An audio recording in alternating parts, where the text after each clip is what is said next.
Silver took quite the beating today. Could there be more pain in the near term for silver? I kind of doubt it.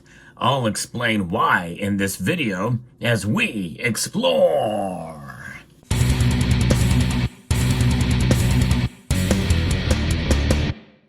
I'm also curious as to what your thoughts are about where silver is going in the near term. What do I mean by near term?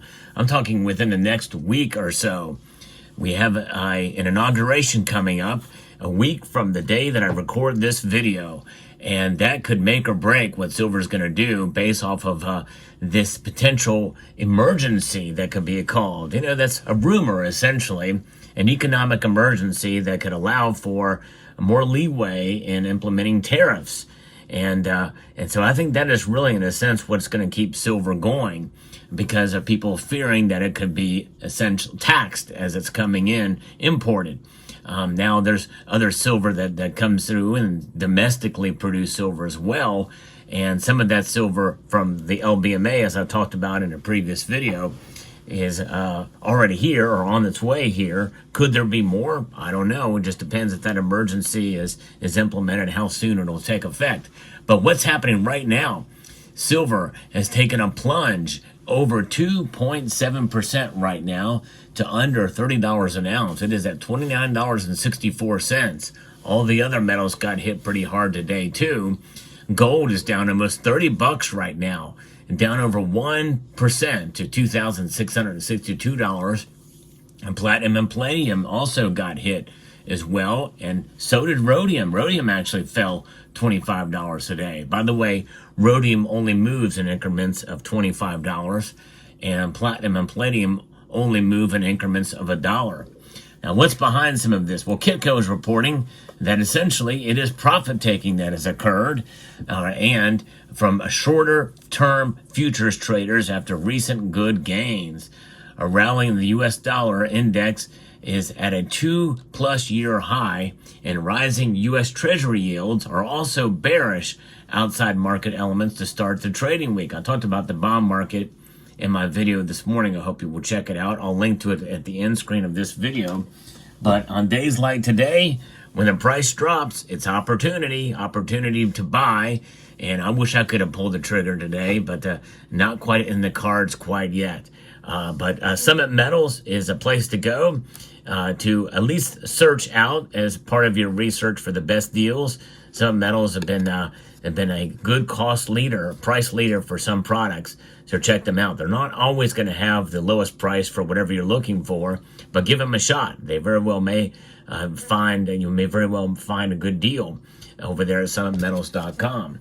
So as we look here now ahead to what's going on in the markets, it is interesting and fascinating to see what happened today, falling below that $30. That crucial mark here is a resistance point, comfortably below that now, and it makes you wonder what's going on. Well, part of that has to do with the job numbers as well too. Oil is actually up, but the dollar index is almost at 110 now. It's at 109.83. And so Asian and European markets were mostly down overnight. U.S. stock indexes are solidly lower and hit multi-week lows overnight. Stock traders are still digesting the strong U.S. jobs report last Friday that pushed U.S. Treasury yields and the U.S. dollar index higher. Also worrying are equity bulls. China posted a wider than expected trade balance overnight, which may encourage the incoming Trump administration to push harder on fresh tariffs on Chinese exports to the U.S. to start another harsher trade war with China. Now remember, China imported unrefined silver into their country, and products and goods and services. They're not going to be exporting any silver bullion, that's for sure. And so any of that silver bullion is going to come to the U.S. for manufacturing here. As to how much effect that could have, I think it could potentially put pressure if we see these tariffs taken into effect, and if silver is involved in those tariffs. We don't know any details yet on what's going to be taxed or not, whether it's silver or not. And I think that's part of what's led to it. And I think that's in some way part of the reason why I think that silver prices are going to recover at the mere thought of it, tariffs. And once he takes office, if he declares an emergency, I think silver's going to pop right back up again maybe even hit 31, possibly even $32 an ounce. And just at the prospect of it, we'll see. I could be wrong there, but we'll find out. Now, China's trade surplus soared last year to an unprecedented $992 billion as exporters rushed to make up for sluggish domestic demand. And the U.S. data point of the week is the Consumer Price Index for December, which is due Wednesday. CPI is seen at coming in at up 2.9% year over year versus up 2.7%. That means inflation is getting worse, not better, folks. Yes, and that excludes food and energy. The core CPI is seen rising 0.2% after 4 straight months of 0.3% increase, according to a Bloomberg survey. The core CPI is forecast to have risen 3.3% year on year, unchanged from readings from the previous 3 months. You know, it's crazy. When it's hovering around 3%, that means this is worth 3% less. This is now worth 97 cents compared to where it was a year ago today. That tells you something. That's just over a course of 1 year. And even 2% is still inflation. But nonetheless, silver, over the long course of time, will preserve your wealth. That's exactly what it's there for. And that's why I'm glad to have it in my stack. And I think it's a good idea for all of us to have silver in our stack as well. Now, the key outside markets see the U.S. dollar index up, which hit a 2+ year high. NYMEX crude oil futures are also up. They've hit a 6-month high. We've seen gas prices climb as a result of that, a couple of cents. And new Western sanctions on Russian oil exports are credited in part for the recent rally in crude. The yield on the benchmark 10-year U.S. Treasury note is presently at 4.8%. The 10-year note stood at 3.65%, so they've come back a little bit when the Federal Reserve started cutting U.S. rates in September. U.S. economic data due for release includes employment trends index, the monthly retail chain stores index, and the monthly Treasury budget. So we'll see how it plays out. But nonetheless, this is where things are. In fact, the Dow Jones Industrial Average is actually up over 350 points as I record this video moments before the markets close. The NASDAQ is down. The S&P 500 is up. And Bitcoin is down. And it's down to $93,000 per $93,657 per Bitcoin right now. So we'll see how this all plays out. But there's your market report. It is something. But you know, one thing is for sure, a time like this, like I said, it's a good time to consider buying. If you see silver drop 2% in a day, that's a pretty big drop. That's a plunge. I would define it. Anything over 2% in either direction is a big deal. It's a big move for a single day. And that's why it's a good opportunity. But nonetheless, tomorrow we could see it bounce back, or if we see another 2% drop, that's an even bigger deal. So we'll see. I mean, I'm not quite in the market yet to buy, but I hope it stays this way for personally. But I understand why people would want it to stay up as well.